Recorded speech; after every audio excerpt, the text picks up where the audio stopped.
कांग्रेस के आरोपों के बाद बीजेपी ने भी अब पलटवार किया है।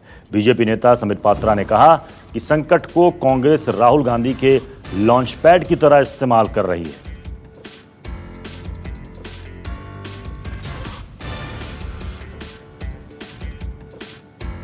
आपको सुनाते हैं क्या कहा है संबित पात्रा ने।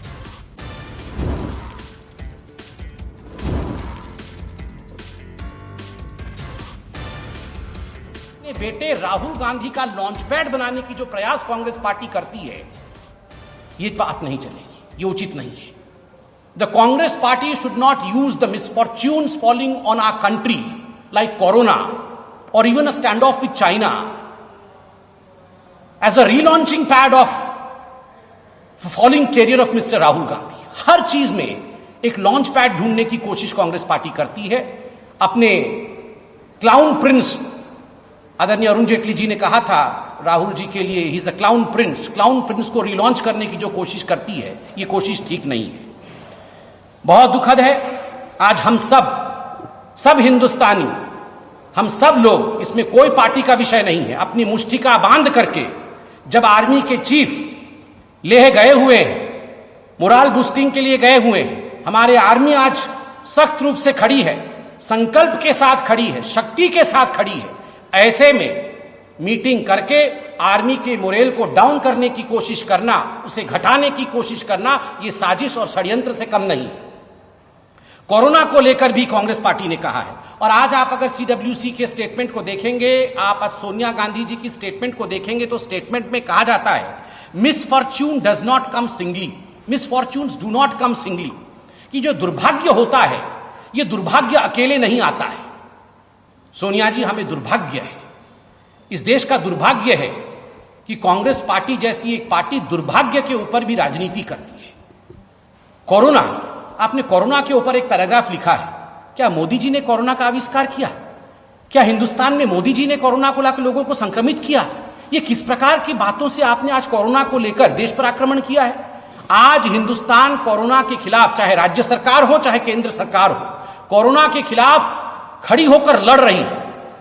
इस पर जिस प्रकार की राजनीति आपने किया है, चाइना को लेकर अगर इंडिया की आर्मी के मनोबल को आप कम कर रही हैं सोनिया जी और राहुल जी, ठीक उसी प्रकार कोरोना पर जो स्टेटमेंट आपका है, आप कोरोना वॉरियर्स के हिम्मत को तोड़ने की कोशिश कर रही हैं कोरोना पर राजनीति करके। आपने इकोनॉमिक पैकेज को लेकर राजनीति करने की कोशिश की है। सोनिया जी, बहुत स्पष्ट रूप से भारतीय जनता पार्टी यह बताना चाहेगी आपको कि जहां तक इकोनॉमिक पैकेज का सवाल है, कांग्रेस पार्टी ने मात्र 5 या 6% जीडीपी का यह डिमांड किया था कि हमें इस प्रकार का पैकेज दिया जाए, किंतु जो इकोनॉमिक पैकेज हिंदुस्तान की सरकार ने, मोदी जी की सरकार ने दिया है, वह आज 10% है जीडीपी का। 20 लाख करोड़ रुपए हिंदुस्तान को पुनः खड़ा करने के लिए यह पैकेज दिया है। आप उस पर भी राजनीति कर रही हैं। इन सब विषयों पर राजनीति हो सकती। आपको बता दें कि इससे पहले कांग्रेस ने मोदी सरकार पर देश की अर्थव्यवस्था को बर्बाद करने का आरोप लगाया था। पार्टी अध्यक्ष सोनिया गांधी ने मोदी सरकार की आलोचना करते हुए कहा कि मोदी सरकार की गलत आर्थिक नीतियों की वजह से देश में आर्थिक संकट के बादल मंडरा रहे हैं। It is said that misfortunes do not come singly. India has been hit by a terrible economic crisis, a pandemic of huge proportion, and now by a full-blown crisis on the borders with China. Much of each crisis is attributed to the mismanagement of the BJP Modi government and the wrong policies pursued by it. हमारे साथ इस खबर पर हमारे associate editor Amit Kumar इस वक्त जुड़ चुके हैं। अमित, जिस तरीके से सीडब्ल्यूसी की बैठक के बाद कांग्रेस ने बीजेपी सरकार पर हमला किया था, जाहिर सी बात है कि उसके बाद यह जवाब आना लाजमी था। बीजेपी कह रही है कि इस संकट काल में भी कांग्रेस सियासत कर रही है हर मुद्दे पर। संबित पात्रा गिना रहे थे कि देखिए, जो हमने आर्थिक पैकेज दिया वो जीडीपी का 10% है, ये हमारी सरकार ने आगे आकर किया। चीन के मसले को कांग्रेस जबरदस्ती भुना रही है।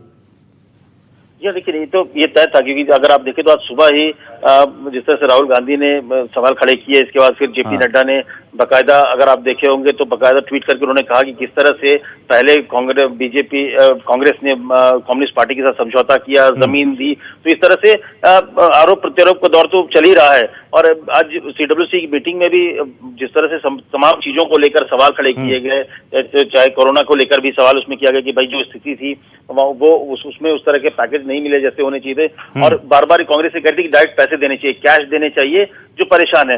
तो ऐसे में बीजेपी की तरफ से लाजमी था कि इन सारी चीजों का जवाब देना था। कांग्रेस सुमित पात्रा ने साफ तौर पे कहा कि ऐसे टाइम पर जब तमाम तरफ से मुश्किल है, चाहे चाइना की बात पे प्रधानमंत्री ने अपनी बातें रख दी, जो स्थिति की बात की जा रही थी वो प्रधानमंत्री ने स्थिति साफ कर दी, इसके बावजूद सवाल खड़े किए जा रहे हैं बार बार राहुल गांधी की तरफ से। जो पैकेज की बात थी, वो जितने पैकेज की बात वो कर रहे थे, जीडीपी के 4 या 5% की बात करती, उससे ज्यादा पैकेज दिया गया, इसके बावजूद कांग्रेस इस तरह से कर रही। तो कहीं ना कहीं बीजेपी ये सुमित पात्रा के जरिए ये संदेश दे रही थी कि संकट के वक्त पर जब पूरा देश एक साथ खड़ा है, तब ऐसे में बीजेपी कहीं ना कहीं माफ करिएगा कांग्रेस जो है वो इस तरह के सवाल खड़ा करके लोगों को डिवाइड करना चाह रही है, सेना के मनोबल को कमजोर कर रही है और देश में एक तरह का बंटवारा करी, जो जबकि पूरा देश चाहे कोरोना संकट पर हो या फिर चीन के साथ संकट पर हो, सभी में पूरा देश साथ है, लेकिन कांग्रेस का रवैया जो है वो सही नहीं है। चलिए, बहुत बहुत शुक्रिया अमित। नमस्कार, मैं हूं मानक गुप्ता। अगर आपको हमारा ये वीडियो पसंद आया हो तो इसे लाइक और शेयर जरूर करें, और हां, हमें सब्सक्राइब और फॉलो करना ना भूलें ताकि आप देश और दुनिया की कोई खबर मिस ना करें। तो जुड़े रहिए हमारे साथ और देखते रहिए News 24।